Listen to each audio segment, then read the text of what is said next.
एक 82 वर्षाची महिला फिर्यादी आहे. त्यांनी 9 मार्च रोजी आपल्याकडे पोलीस अधीक्षक कार्यालयाकडे अर्ज दिला होता.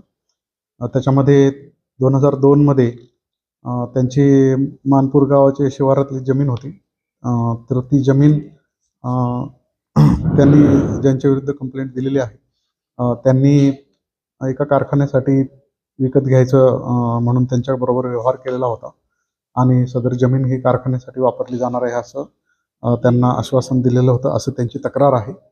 तसंच त्यांच्या मुलांना तिथे रोजगार मिळेल असं पण त्यांनी कमिट केलेलं होतं, अशी ही कंप्लेंट आहे.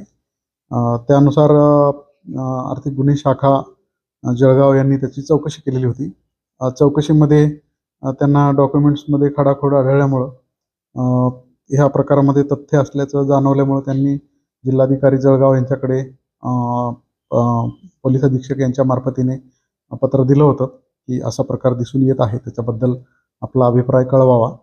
तर त्या जिल्हाधिकारी जळगाव यांनी सदर ह्याच्यामध्ये काही निष्पन्न होत असल्यास आपल्या स्तरावर योग्य ती कायदेशीर करावी असं पत्र दिल्यामुळं काल सदर फिर्यादी यांची फिर्याद घेऊन बोदवड पोलीस स्टेशन इथं हा गुन्हा दाखल झालेला आहे. या गुन्ह्यामध्ये फसवणूक आणि फॉर्जरीचे सेक्शन्स नुसार हा गुन्हा दाखल झालेला आहे.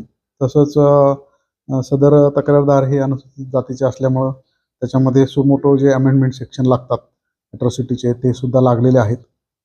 त्याच्यामध्ये श्री एकनाथराव खडसे, शारदा एकनाथराव खडसे आणि इकडे जे बोदवडला दुय्यम निबंधक कार्यालयातील अधिकारी आणि कर्मचारी असतील तत्कालीन काळातले, ज्या काळामध्ये हा व्यवहार झालेला आहे किंवा ज्या काळामध्ये ही खाडाखोड झालेली आहे, त्याच्यामध्ये त्यांनी आरोपी म्हणून त्यांच्या विरुद्ध तक्रार दिलेली आहे. तसं त्यांनी फिर्यादीमध्ये काही नमूद केलेलं नाही. फिर्यादीमध्ये फक्त कमिटमेंट केली की कारखाना होणार आहे इथं, आणि मात्र त्यांनी ते वैयक्तिक त्या नावावर नंतर करून घेतलेले आहे, खाडाखोड करून, असं कंप्लेंट आहे. बाकीचे काही इतर डिटेल्स त्यांनी फिर्यादीमध्ये दिलेले नाहीत, पण तपासामध्ये ते क्रॉस चेक आम्ही करणार आहोत. हे साधारण 2002 मध्ये हा व्यवहार झाला होता. कंप्लेंट त्यांनी आता दिलेली आहे. फिर्यादी याच्यामध्ये चमेलीबाई तुकाराम तायडे म्हणून आहेत, 82 वर्षाच्या महिला आहेत. त्यांनी ही कंप्लेंट दिलेली आहे.